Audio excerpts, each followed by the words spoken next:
Hey, how's it going, guys? I'm Paradoxic, and welcome back to Marvel's Agents of S.H.I.E.L.D. This time we're on Season 2, Episode 4, titled Face My Enemy. Last time, what did we have? We had Not Heavy as the Head. Episode 3 was called... What was it called? Making Friends and Influencing People. Yeah, mouthful of a title, that's why I couldn't remember it. But we finally had the answer to the question of where the hell has Simmons gone, because all we had up until then was, oh, Simmons, to start off with, we had, oh, Simmons is still around. Then we had the kind of combination of, oh, Simmons left and she's also just manifested inside Fitz's head. But last episode we finally got the answer to where Simmons is, and it was not something I ever could have guessed, because I didn't think she'd go down that route. I mean, the way the episode started off, it just, made a kind of plot twisty kind of reveal of, oh, Simmons is working for Hydra, and then halfway through the episode we find out she's not just working for Hydra, she's there undercover on Coulson's orders. He sent her there to try and get her to, make her way to the top and, make friends and whatnot, so... Yeah, that happened, but then her security clearance was kind of compromised when Mr. Bakshi, the second in command to Dr. Whitehall, found out about her history. Not only discovered her history with S.H.I.E.L.D., a known enemy of Hydra, but also discovered her kind of her connection to Donnie Gill, who was the newest kind of acquisition that they were after. So kind of her cover was kind of on the verge, on the borderline of being blown and just being intact, and they gave her the chance to prove her loyalty and stuff, so she lured Donnie back to their arms, and then, brainwashing stuff happened. So they've been brainwashing people. They brainwashed Donnie back at the sandbox. The Hydra agents within S.H.I.E.L.D. That were at the sandbox where he was, brainwashed him, and he took over the sandbox for them. But yeah, they actually did. I think I read a comment saying that, since Civil War aired like a year after that particular episode, it's not, implausible to say that they actually borrowed the brainwashing technique that we saw them using on Bucky, like the whole kind of hypnosis. For him, it was like the electrifying his head and, repeating a certain set of phrases. So we saw them. Dr. Whitehall was brainwashing Agent 33. He had her in a kind of body held frame and her eyes pinned open and stuff, and she was just looking at some kind of really trippy, drugged up visual stimuli and stuff, and he was just talking to her over and over again. She swore she wouldn't break, but by the end of the episode, we saw her pretty broken in the sense of just being happy to comply for Dr. Whitehall. That's their main motto, just, be happy to comply. Surrendering is good, compliance is good, all that is good, yada yada yada, and it just leads to them becoming Hydra. So, yeah, so we had that. So Simmons' cover is not yet blown, she's still kind of working there, but Mr. Bakshi did actually kind of recommend her somewhat for brainwashing, being like, I feel like her talents are being wasted downstairs, so I could bring her up here to you. So we know what Dr. Whitehall does to the people on his floor. He brainwashes them and turns them into assassins. So yeah, and we also we know from that episode that Hydra's actually been kind of in the process of hunting down older S.H.I.E.L.D. agents and trying to recruit them for their side. Not just any either, but the best and brightest. So Simmons, being a girl with 2 PhDs at 17 and working for S.H.I.E.L.D., she definitely is one of their best and brightest. So yeah, but we had her. We had Donnie Gill. He made a return, and he was another asset that they were after, a more human gifted asset. And he was brainwashed, and he was kind of on the run from them. But then once he got led back to them by Simmons, he was brainwashed again. And then Skye shot him through the shoulder when he was freezing up the ship, and he crashed through the ice in the water and kind of, put himself into went into a self-imposed kind of cryostasis kind of mode thing, like he froze himself up as he was sinking. So I think it's fair to say we'll probably be seeing him again, because I think he had a fairly good idea how to survive underwater. So freezing himself up is probably his best bet. So unless we hear that Hydra's found him again and thawed him out, then I feel like we'll be seeing him again in the future. But that's that. Hydra brainwashing, yep. Agent 33, unfortunately brainwashed. We had Fitz in a rather emotional scene and a rather emotional state, and he was visiting Ward.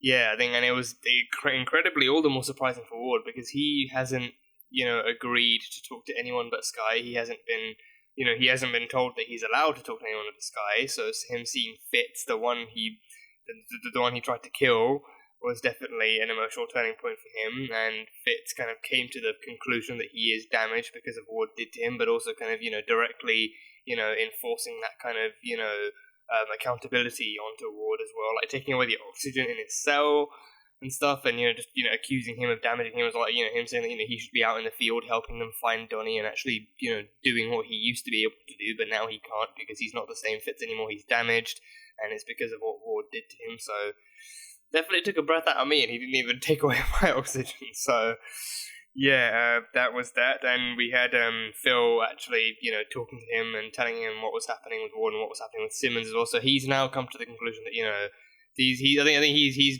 come to the conclusion that that the Simmons he sees isn't real, but also that Simmons isn't actually there, and that's why he's been seeing her.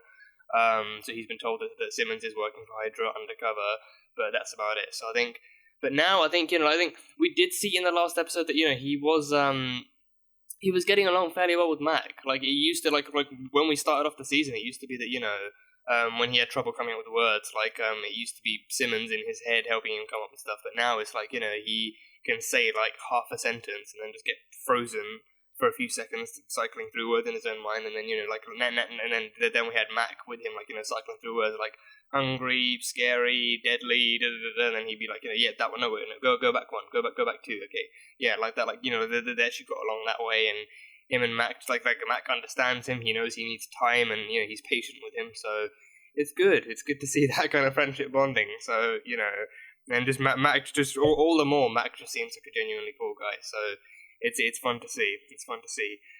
And we had May shooting Hunter on the ship. She shot Hunter, so that was her revenge shot. But he shot Sky, and then he shot Trip too. So he did ask her, "Oh, are we even now?" Because he shot me, and he's like, "Yeah, we're even. Hunter, Trip's still over there, so you might want to keep looking over that shoulder, see if there are any sniper bullets coming through." I can just imagine, thinking a Trip just waking up in the middle of the night, being like, wakey wakey, and then just shooting him with an ISO or something. Or just I don't know, just putting some kind of surprise, non-lethal shot to prank on him in some way. And Sky is just like, Sky might do the same thing, but she just might not lead him on about it. She might just allow him to think she's forgotten about it, and then out of nowhere, bang, right in the shoulder again. But I don't know, that just really made me laugh. But yeah, we're even. The others, yeah, you might want to check in on them. But yeah, that was that. And Sky is training more and more, like this time with firearms as well, like her doing target practice with May and actually checking her BPM and keeping that under control. So as the episodes go on, she's training up more and more in under May's watchful eye. So yeah, things are going. We can't say things are going well because they're really not. Because Hydra's still out and about, and they're making their presence very well known. But things are going. Things are going. That's the only way to describe it. But yeah, that's pretty much all I have from last one. So episode 4, Face My Enemy. Let's face them. Miami, Florida. Are we gonna meet Dexter? Whoa! Not just Mary and Baby Jesus then. Not just Mary and Baby Jesus. Got some circles and lines go, okay, alright. This present day Lance or what? Yeah, it's definitely present day Lance. It's present day Lance. Mm-hmm. Sir. Mac and Coulson looking sharp. 1962 rolls were stored in my cell. I noticed. Still not letting you work on Lola. In time, sir. In time. Nah, no one touches Lola. Damn! This is fun, right? Isn't this fun? Look. May looks amazing. I will pay $500 right now for a pair of flats. Yeah, no joke, May looks amazing. And I saw the picture online of Ming-Na at the Mulan premiere earlier this week. Just that woman can do no wrong. She can do no wrong. I like making him carry my things, gives him purpose. That way I know she can't take off without me. Oh, well, you never know when a better offer might come along, right?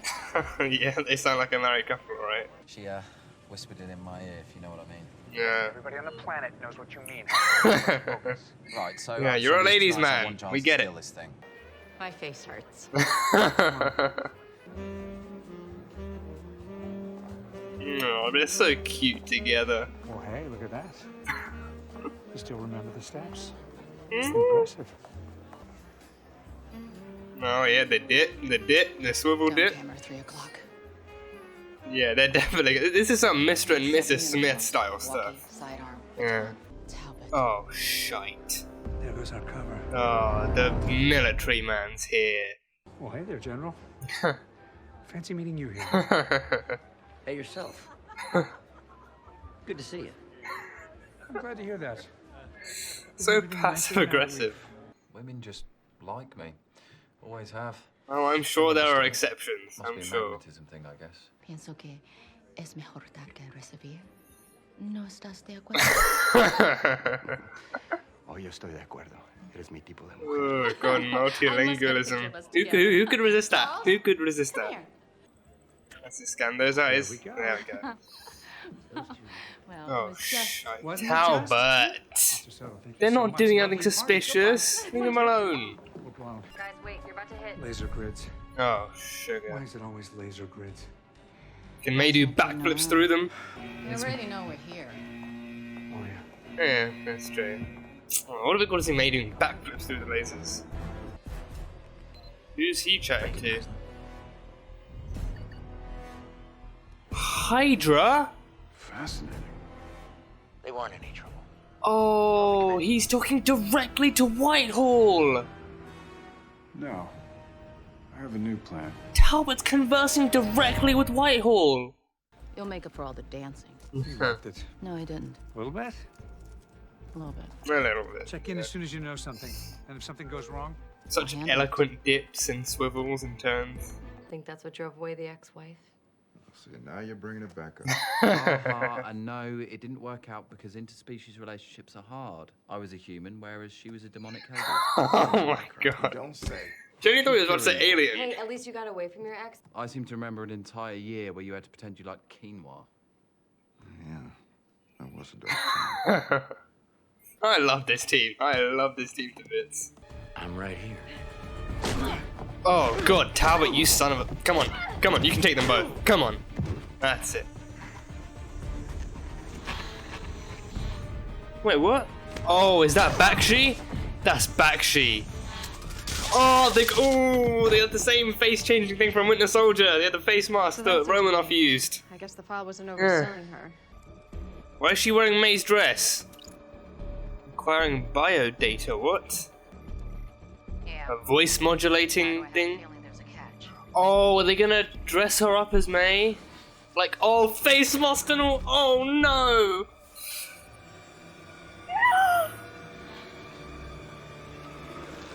Oh no!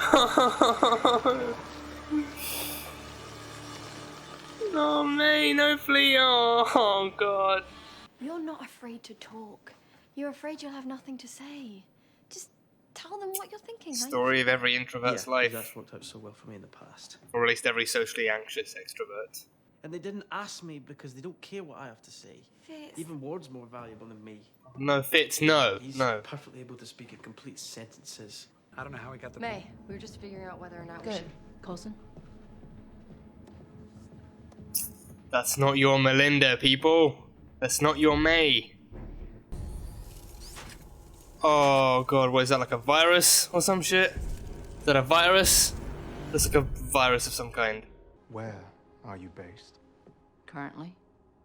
About 5 feet from kicking your ass. That's the May we know and love. Empty threats, Agent May. You can tie it to a chair all you want, she's still gonna whoop your ass. Not that plan. The other plan. Yeah, she did. This May won't know. Okay. This May won't know. S.H.I.E.L.D. will need leadership. A new director. Oh, so now she knows Phil's leader. Just you to do this. Oh no. You understand? You cannot let her get back to Hydra alive. You cannot let her get back to Hydra alive. The plane will... Blow up? that. The plane will explode? Soon. Soon. Okay, so we at least have a time period of Hopefully being, this of isn't continuing some to kind be of alive. trap Talbot set for us. You and I finally go get that cup of coffee we were supposed to get all those years back. They already had the cup of coffee. Multiple I thought cups you'd of never coffee. ask. Yeah. Once this is over, I'd like There we go. Yeah, they already had the coffee, Agent 33. May hates coffee. Oh, okay. That's an even more obvious sign. May hates coffee, really? Are we sure we can't compromise on that, May? And then next comes The wings. The wings. The wings. So it's gonna destroy the plane. That's gonna blow up the entire plane. Oh, May versus May. May versus May.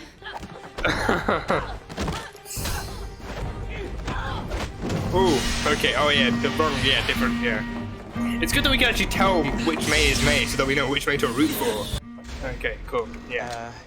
Is that it? Is the plane fixed now? No, the white. We have to do the white. Yeah, one chip, and it's just boom, magic, fixed. Everyone can go home and have cups of coffee, except for May because she hates it. Whoa! Oh, nice. To the right. To the right. To the right. You sure to the right? Oh, yeah, to the right. Okay, yeah, to the right. There we go. No, the plane is fixed. Yeah, wires and chip. There we go. There. Yeah, you still got high fives. Yeah, you still got high fives. You wouldn't talk so much. Yeah, May doesn't talk so much. Ugh. Oh, burned right through the mask. Ooh. Some charred skin, too.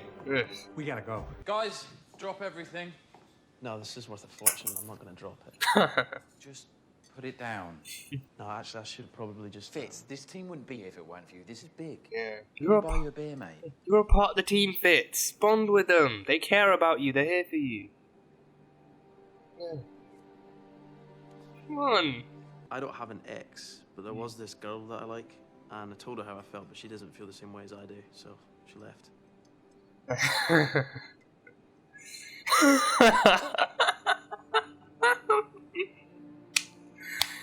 Oh, I feel bad for laughing now I because lost no one her, else mate. did. From what I can see, she's missing out. Oh, I'm sorry, Fitz. I wasn't laughing at you. It's just the spontaneity Moving of it was what got me. Yeah. But hey, yeah, he's moving on. He's talking. Yeah. But the alien writing on the back, brand new. It's So that means fresh. someone is out there carving. Right now, someone... Someone like me. We'll have to find him. Sky's dad. Could it be Sky's dad? And she wanted to get coffee. Punch her in the face? I did. Straight away. Straight away. But mate, you've got to try coffee. It's amazing. It is amazing. I'll take care of you. That's my plan. You cannot tell me these guys are not couple That is, goals. without You can't tell question, me they the aren't. sweetest. But I need you to forget all that and kill me as ordered. No, kangaroos and I'm not passports. getting better. Yeah. Whitehall. Hello, Raina. I'm Daniel Whitehall. Daniel You Whitehall. recently took something from me. I can find you wherever you are. That's Bring me the not. obelisk. That's not coming. 48 hours. Clock starts. Oh shite! God damn it! Oh, you need to be careful, Raina. Can Sky's dad handle them? Ah, okay. Alright, okie dokie. That's the end of the episode. That was a fun, action-packed, emotional, turmoily event of an episode. Oh, yeah, I need to get new headphones. This one flattens my hair way too much. But damn, okay. So we had the Mother Mary and Baby Jesus making a sweet little cameo in the beginning. The painting itself was 500 years old. The painting itself was 500 years old, but the writing on the back was what was fresh. So, you know, Coulson and May came to the conclusion that means someone else is out there writing down symbols, and you know, like the only other, I mean, you know, he even mentioned like, you know, so like, you know, we need to find him. So already assuming it was a man, but you know, I think the only other person we know of who could have an idea or know about these symbols in any way is, of course, Sky's dad. So he is kind of like the most logical kind of option. But I don't know. Yeah, but so then what did he do? What he burned? I think I'd say he took the painting and then drew the symbols on the back first, then left it there. But then in a way that when he burned down the rest of the church for whatever reason, it wouldn't be destroyed. Like, I mean, or are we sure that he was the one who even destroyed the building? Like, if that happened because of him, or if he did that directly, or like, because I don't know why he destroyed the building, but because I mean, or yeah, I don't know why he would destroy it because I think he wrote the symbols on the back, but then what he tries and fails to get rid of it, or like, I don't know what he gained from destroying the rest of the building. I don't know, or like. Or I don't know, I feel like it seems like a too far-fetched theory, but maybe if he does that, then it creates a big commotion. It draws Shield's attention, and he knows his daughter is part of Shield.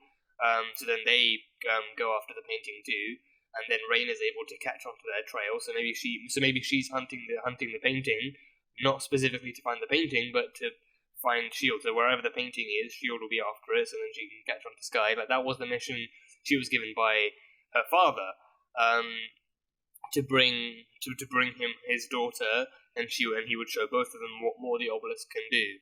So, and I mean, it seems kind of far fetched, but at the same time, it seems like a good enough strategy. Go after something that would catch Shield's attention, and then just follow them to wherever they're looking for, and then you can catch Sky. So it's like newer writing, which is what fascinates Shield and what catches their attention. So then they latch onto it, and we saw at the end of the episode, Sky was continuing to investigate the painting and the writing and all other kind of sightings of it. So that it very clearly did catch their attention, but not just theirs. So there's that, and I think just one of my other favorite aspects about this episode is of course Phil and Melinda, Coulson and Melinda, anyone, look, at this point, not even anyone, no one can tell me that those two are not couple goals or even couple vibes or whatever. Those two are such a couple. Like, that dance scene is classic. Like, again, that dancing scene alone had, like, Mr. and Mrs. Smith vibes. Like, to the naked eye, they're just, like a happily older married couple, they're just dancing around. But then with each dip and each turn and each swivel and sidestep, they're both kind of analysing the environment and reminiscing about their super spy past, and it's just just like married spy couple vibes all around. So it's just amazing to seeing like an episode with them two in the field together, just working, the two of them alone with the team in their ears. It's just like an amazing story to follow. And then just going over the nostalgia of their old missions, or like their time at the academy, the fact that May took dancing as an elective and stuff, and I think it makes sense, especially because S.H.I.E.L.D. does recruit spies and create spies. Like, the Black Widow is a spy. So, like, Natasha, when we first met her, her cover name was Natalie Rushman, I think it was. But she had, like, a cover story of having done modelling and speaking multiple languages. And, the multilingualism for May was just sweet. She had those kind of multiple skills to blend into her cover and stuff. So with May, I think she's always seemed like more of a spy. I guess like working with Coulson in the field before, like way back when, she must have like some like soldiery history, like soldiery missions, stuff like being out in the field like that. But May always has given off like not just a Black Widow vibe, but also just like a spy vibe in general. Like, she works well undercover. She fits into different molds and different kind of covers and faces and stuff. So she's always had that kind of vibe going on about her. So like she fit into that role very well. And of course with this one being with this mission being their like one of their first, I believe, going undercover, because they went undercover last season as well. But with this one, it's like it seems much more like they're in their element a lot more naturally as well. So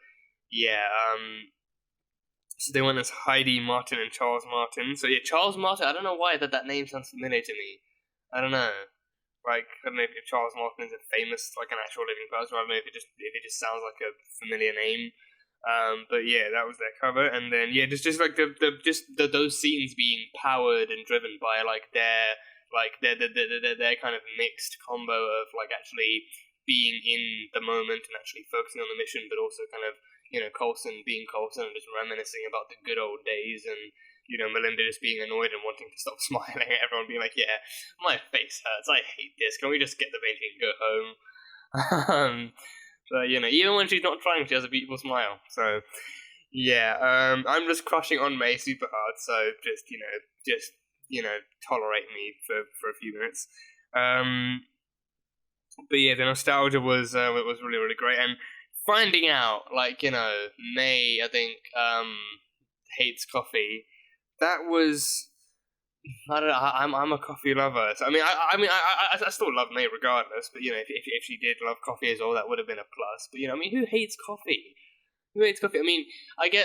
With coffee, I feel like there's a much larger kind of social convention to it. Like everyone's always like, oh, let's go grab a cup of coffee, or do you want to come in for a cup of coffee? No one's ever like, oh, do you want to come in for a can of 7-Up, or a cup of Earl Grey green tea with hints of lemon and sherbet and all sorts of other middle-aged crap. Like everyone's always like, it's always coffee. Like, oh, do you want to go out for a cup of coffee? Do you want to do this for over a cup of coffee? Like coffee. Like the social convention, I can get with that. That sometimes does my head in. I can get, and especially with May, she's not a very social person, that kind of thing. But the taste of coffee outweighs all of that. You can just have a cup of coffee yourself. I was having a cup of coffee, at the beginning of the video, and I finished it fairly quickly because it got too warm, and I just couldn't be asked to drink cold coffee over the rest of the video. But coffee, coffee is definitely one of the best solo beverages you can have, like coffee or Coke or 7-Up or whatever. But coffee is definitely one of the best solo beverages you can have. You can have it by yourself, but it is also commonly like a social beverage. So for that reason, I can see why May would hate it. But she can just try it herself once, and it will do her wonders. She'll be introduced to a whole new world of warmth and like energy boosting and relaxation. I'll admit nowadays coffee. Unless I actually have really really strong coffee, it doesn't really do much for me. Like literally in the morning, I just have it because it makes me feel all warm inside, and it also tastes amazing. Like it very rarely wakes me up anymore, no matter how early I have it. So. I'm just more of like a dirty bean water lover. Sometimes with milk, sometimes without. But either way, coffee is my favorite beverage.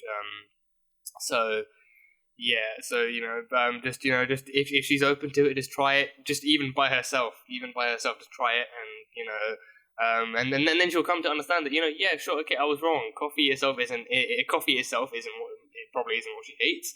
It's the social kind of cloud over it that rains down happiness and joy and all the other things that May actually sincerely hates. But yeah, just try coffee, May. Just please try coffee.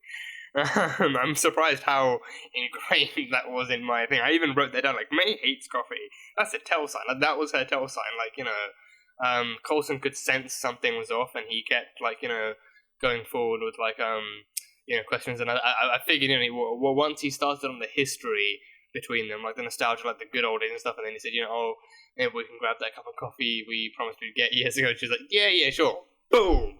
May hates coffee. She would never agree to coffee. That was the tell sign. So, I figured, because they interpret the tell sign.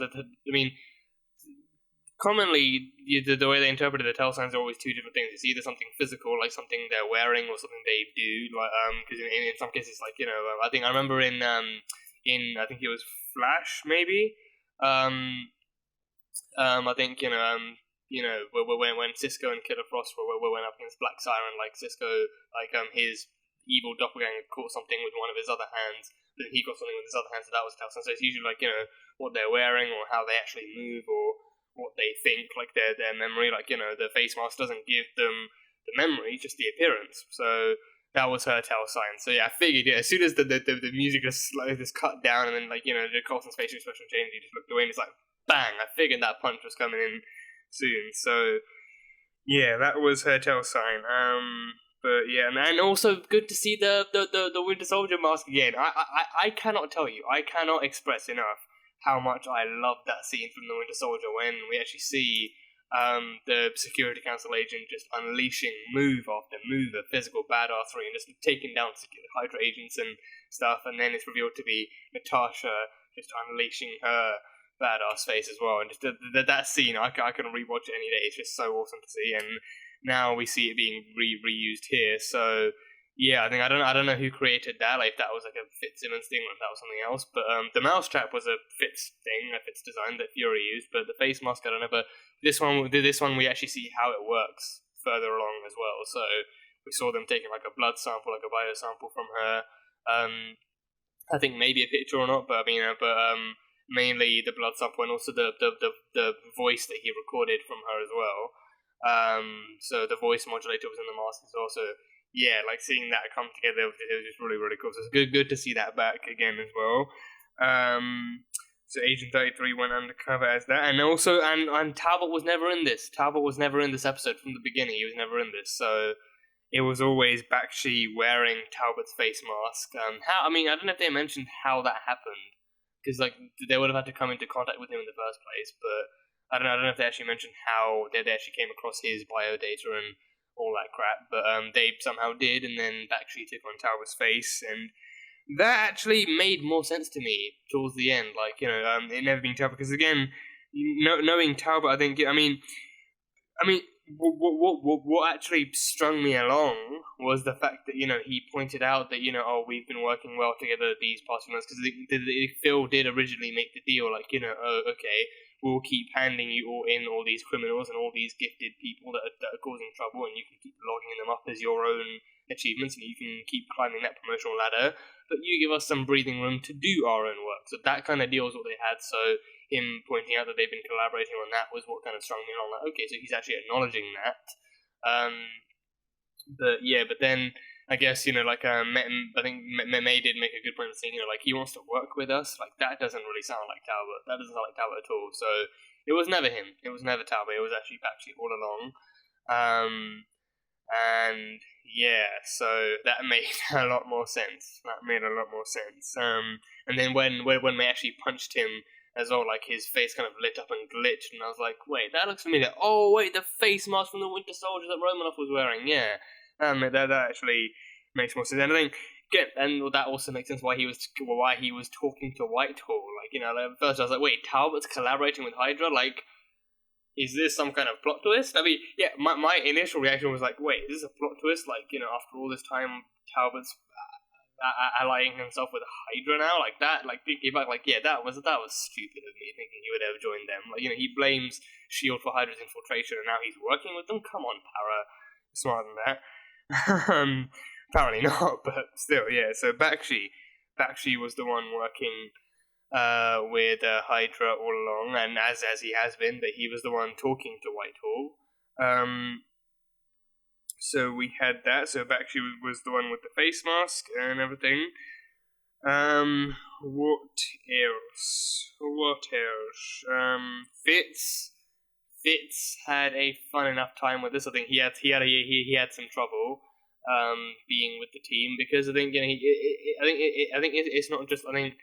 I mean, it makes me wonder, like, right now, his issue is the fact that, he can't talk, he can't get words out properly, he stammers, he stutters, he gets kind of lost along his kind of train of thought, so, that kind of stuff happens. So then when it comes to actually socializing with the rest of the team, like, seeing the rest of the team, it's fun, they get along, they crack jokes, they reminisce about past experiences, but Fitz feels like he can't really get along with that, because he doesn't really feel like he's like them, but also he just doesn't really, and I think, Simmons in his head made a good point of saying, it's not that you can't talk, it's that you're afraid you have nothing to talk about. So he can talk. When he wants to talk, when he has the answers, he has some trouble, but he still manages to talk. So with this one, it's like, I think it's also that kind of fear of, like, not being able to socialize with them the way that he usually can, or, the way that they are. Because, with, like, Trip and Sky and Hunter and Mac, like, talking about exes and stuff, like that kind of stuff with him. Fitz, he's probably never been in a relationship, and he got close to it with Simmons, but then stuff went downhill from there. As also, he can't really bond with that, so he just kind of goes his own way. And yeah, I think for me, the way I recognize it, that's like a mixture between introvert and a socially anxious extrovert. Because a socially anxious extrovert is like, it's pretty much that. Like, you're just afraid you'll have nothing interesting to say, or you have nothing to contribute to the conversation. You'll just be there like some kind of ghost, just listening to everyone else having a good time and laughing, but you won't have anything to say yourself. But then once you know the people, once you're comfortable with them, once you get to know them, and you figure out, oh wait, you actually can talk to them once you try. To say like a sentence or two, and it just starts flowing naturally. So you can. It's just the fact that you don't know if you can. You don't trust yourself enough to actually get to know them properly, and it's just taking that leap, just trying something out, trying talking to them and stuff. But I mean, I think for Fitz, the introversion kind of comes in there as well, because of all of this. He doesn't feel like he fits in, so he prefers to be by himself, and he's got Simmons in his head kind of talking to him as well, so he prefers that over maybe trying something but then messing up in like with real people. So instead he mental conversations instead with Simmons is something he knows he can handle, and he's been handling it now for the past few months. But then talking with real people, it's like he knows he'll stammer and he'll mess up, and he can probably say the wrong thing or not really say enough or something, and he just doesn't really feel like he's properly a part of the team because of that. So that stuff hurts, because I want to see Fitz bonding. I want to see him drinking and laughing and having a good time and actually getting along with the guys and the girl. But yeah, I think the ending was a good piece of development. Him actually, and especially especially Hunter reminding him, the plane and the people in it are still alive because of Fitz. Fitz knew what to do. He guided Hunter along, so they're there because of him. And Hunter, reassures him, you are a part of the team. Come on, at least let me give you a drink to celebrate. Be a part of the group. So that kind of stuff I love to see as well. The fact when people actually make an effort to include other people and stuff, and then Fitz takes that as a sign to be like, okay, sure, I'll try it out. And then just something again. I'm sorry for laughing at Fitz's first real kind of paragraph of words, like him saying, I had an ex, and I wanted to tell her how I felt, and I did, and then she left me, all that stuff. Like, it was the spontaneity, just the sudden blurting out of that got me, and then seeing Hunter and Mac's reactions too. And then by the end of it, I realised it wasn't so much a funny thing. I mean, it's funny. I mean, the spontaneity itself could be seen as funny, but mainly it was something to actually, praise him for, because he's finally doing it. He's finally making an effort, and he's finally trying. So, I am sorry, Fitz. I apologise. It wasn't. I mean, Fitz is a fictional character. I'm sorry, Ian. I'm sorry. But yeah, I think the spontaneity was what got me. But then by the end, I realised, what? Hey, he's trying, so that's what's important. And and it was never even an insulting laugh anyway. I wasn't laughing at him. I was laughing with him. Even if no one else was laughing. But yeah, by the end of it, he cracked open that beer. He got some words out. He talked to Hunter and Mac and stuff. So hopefully, as time goes by, he can talk to Trip and Sky and May and everyone else, and he can actually finally get back to being the Fitz that we know and love, despite any deficiencies he has. So. Yeah, I don't know if there's any treatment for this kind of thing, like for hypoxia, I believe it was called. I don't know if there's any way they can treat him. I think in the first episode, first, yeah. Coulson mentioned that there was too much damage. I think Coulson mentioned, but then in the last episode, when Fitz was doing the same thing to Ward, he said, your brain cells are the first to go. They react quickly. They die quickly. And then he said the damage is permanent. So I wonder if, for him, maybe it's a mixture of there is too much damage, but there's also permanent damage. But then I wonder if that is actually treatable, or if there's any kind of way to alleviate him of that kind of mental pain or whatever he has, or at least maybe a way to help him, like some kind of speech therapy, perhaps. But I don't know. But I do hope we can see Fitz actually getting better and actually, being helped along by everyone else, and actually coming back into the light again, coming back into his own light and being himself again. But it's good to see him taking baby steps. And him, and especially since his kind of, his initiative to talk came in once the emergency kicked in. So I think on the one hand, I felt like that makes him feel like he's only good for emergency situations. Like then, I think that was the way he felt. Like when the emergency situation came in, he was talking about the technical aspects of the plane and stuff like that, so he actually knew what to talk about. But when it came to socializing, he didn't really know how to fit in. It's free time. He usually spends that time working, but it's also because he doesn't know how to talk to other people anymore. He doesn't know how to actually put stuff together, and he's afraid of messing up or not really, or still just not performing well enough socially. So it's a tough ride. But again, I do hope we see more of Fitz in this life and actually get along with everyone even more. So yeah, it's good to see baby steps again. We had that. We have Phil has symptoms. So not just the drawing of the alien symbols. Not just that, but we also have him, him having hand tremors. Apparently, him having hand tremors like that and stuff. And apparently, it's the severity of that, or maybe the possibility of other things. But he's afraid. He's afraid of becoming like Garrett. And with Garrett, I think with Garrett, the main thing was like him going crazy. Like he was all like enlightened, but really he was just drunk off of GH325 and going crazy with that stuff. So I don't think we'll be seeing him going under any of that. But at the same time, I'm not sure that what we see of him in the future will be entirely kind of safe. At the same time, it's I don't really think it's going to be a case of the fact that he'll be completely fine. I think we likely will see some struggles, we'll see some issues, but he's going to work through that. But I think his main contingency plan now is to just have May kill him. Regardless of whatever escape plans she has stored into, his orders to her are to kill him, to shoot him in the head. Because I don't know why specifically in the head. I don't know, because I think the GH325 was used to bring him back, so it's technically already kind of taken its toll, right? It hasn't made him immortal, can't bring him back to life again. Surely, the GH325 was used to bring his body back to life, and then that was that, and then the recovery process was some other stuff that happened, including memory wiping and stuff as well. But yeah, I think if he's killed again, it can't bring him back, can it? I don't know. I did say it can't be having an effect on him again, but then again, he's writing the alien stuff. He's writing the alien stuff, so that it clearly had an effect on his mind, in terms of actually what he does while alive. But then I'm wondering, that's while he's alive. So once he's dead, then especially if or maybe if, because I think there is that thing. Well, correct me if I'm wrong on this, but I think there is that thing where even if you die, unless it's a direct shot to the head, your brain is still somewhat active for 5 or 7 minutes or something, just under 10 minutes. I think is the kind of usual time frame. So it's still active then. So I think maybe if Coulson dies anywhere else, then the GH325 that's in his brain will still work to keep things running and try and boot things back up again. Since the first time it was used to bring him back to life, so this might do somewhat the same thing. But whereas if it's a direct shot to the head, then there's nothing left for it to control. It's a damaged brain, a very damaged brain. A chunk of the brain is missing thanks to a bullet hole through the head.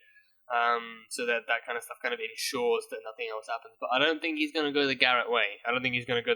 Garrett was demented from the beginning. He was evil from the beginning. He gave into all of this stuff. Whereas Coulson, he's a good man. He works to protect people. He works to actually understand this stuff. So I think he's got that going for him. It will take a lot longer, I think, for him to succumb to this. But then I think that could also mean that we see him slowly descend into that cycle of madness. So he has more and more severe episodes, perhaps, and then that kind of leads him into possibly becoming Garrett, and then the team has to work to find a way to reverse this or to stop this or something. But I think that could be a part of season 2, perhaps. I don't know, but he is afraid of becoming like Garrett, so to prevent that, he wants May to kill him. And May is just not having it. May's not having it. She's gone to the lengths of having an escape plan formed, with plane tickets and passport and money and stuff, and a cabin in the Australian outback, because he likes kangaroos and stuff. So she's trying everything she can to keep him alive, because she doesn't want to have to do that to her best friend and see him die, and also be the one responsible for his death. So she's not having. So it's two very different perspectives on that. One wants to die, the other doesn't want to have to do the other doesn't want to have to do any of the killing or even have her best friend die on her. So it's a tricky pickle. It's a tricky little pickle. But I hate pickles. That would be my tell sign. If someone ever tried to co-opt my face, I hate pickles. So if the person ever says they love pickles, that ain't me. But Hydra is searching for the alien writing too. So that makes me wonder if, how would they know about it? Because you can't know about it unless you touch the obelisk. Yeah, and unless they had someone touch the obelisk. They had Creel touch the obelisk, but we don't know if he actually sent them any images. Creel was too worried about him absorbing the properties of the obelisk. He was too concerned about that. so he couldn't. I think it's unlikely he sent them any pictures of what happened when he did touch it. But it's only when you touch it that the symbols show up, and it either kills you, or as we've seen with Reyna, it just glows up and shows up the symbols. So how they know about the symbols, we don't know. But they want the obelisk, but they've also been searching for the painting, for the alien writing specifically. So how they? No, they I think they wouldn't know about it because the alien, the blue alien body with the same symbols on it that we saw back in episode 1 in the flashback scene, that was recovered from the Hydra base. So they had that alien. They had that alien in their possession. They had the alien in their possession. They clearly they likely saw the writing, so they know what the markings look like. Okie dokie.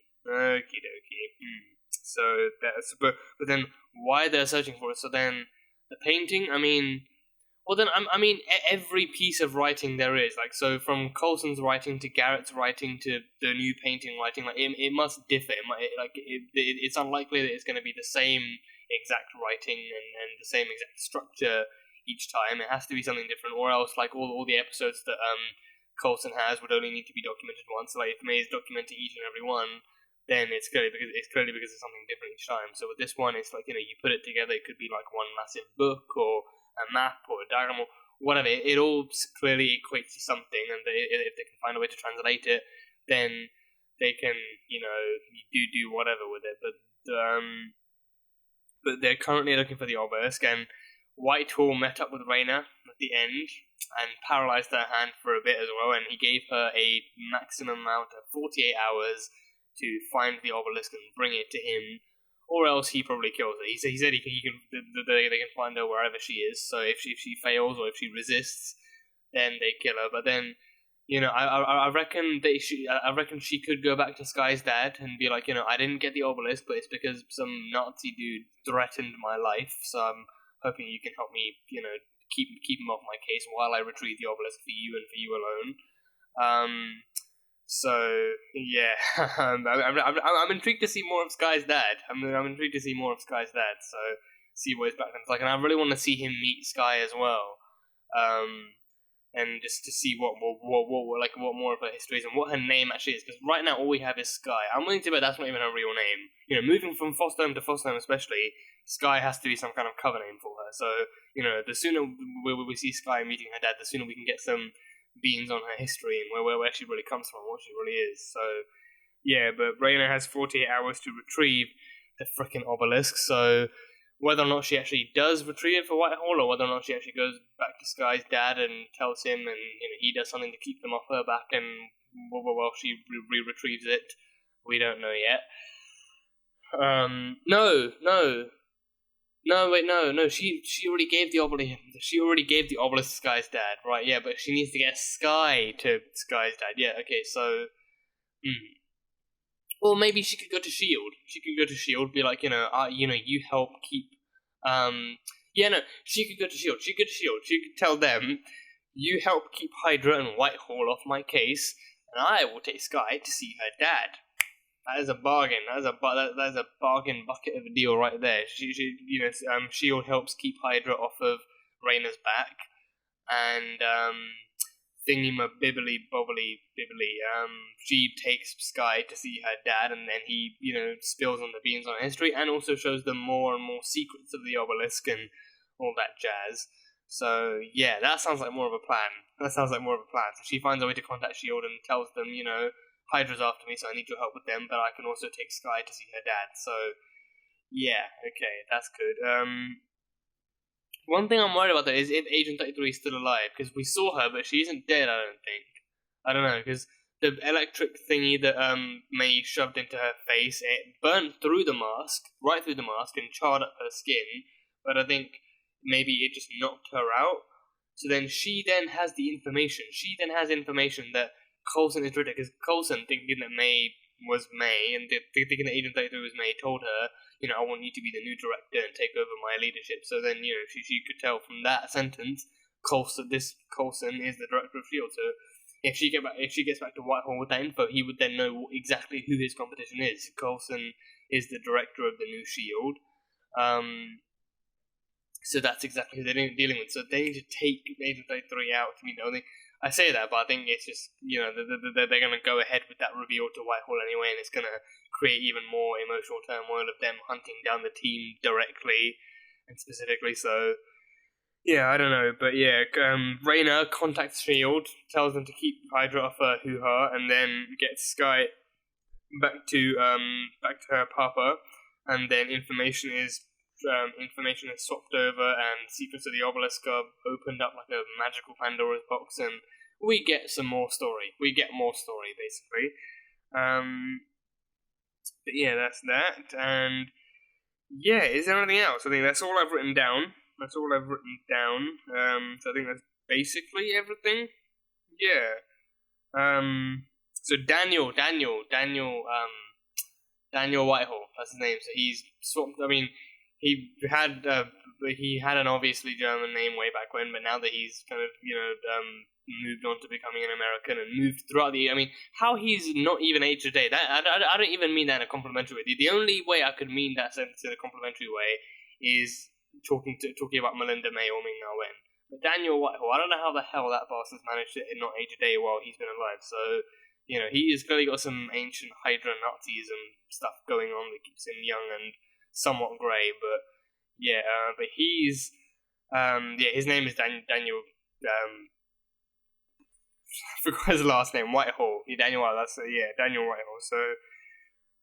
So yeah, that was this episode. That's all I've got written down. So fun little episode between I was about to say Philinda. I think, hey, that could be their name, Philinda. That could be their ship name, Philinda May, yeah. Or Philinda Molson. No, that sounds horrible. Forget I said that. Philinda's fine. Phil and Melinda, that's fine. But yeah, lovely episode between them. Loved the vibes between them two, and Clark and Ming Na Wen. I cannot wait to see the bloopers for this season. That, like, you know, like the bloopers between them alone would be hilarious. Yeah, you mean I saw the bloopers for season 1. Ming Na is a goofball. Clark also a goofball. So put them together, you get double the goofball. So I cannot wait to see the bloopers between them for season 2. So yeah, but yeah, even in like the story aspect of the season, you know, Phil and Melinda are just, you know, like an amazing kind of duo as well. Like, even if, you know, even if they wouldn't become a couple, they are an amazing duo to watch on screen, both action wise and story wise, and they have a lot of history between them, which helps. So the fact that the writers are going there is an amazing thing to see. So I love that. But yeah, good stuff with the team, good stuff with Philinda, bad stuff with Whitehall and Bakshi and Agent 33. So, you know, just Hydra, it's bad by default. But yeah, that is pretty much all I have from this episode, so looking forward to seeing what they got next. But yeah, that is all I have for this one. So that was Marvel's Agents of S.H.I.E.L.D. Season 2, Episode 4, titled Face My Enemy. So thank you guys for watching this video. If you guys enjoy it, then salt and burn that like button. Comment on the episode on what you think is coming up next in the season. And yeah, that's it. So, I will see you guys next time.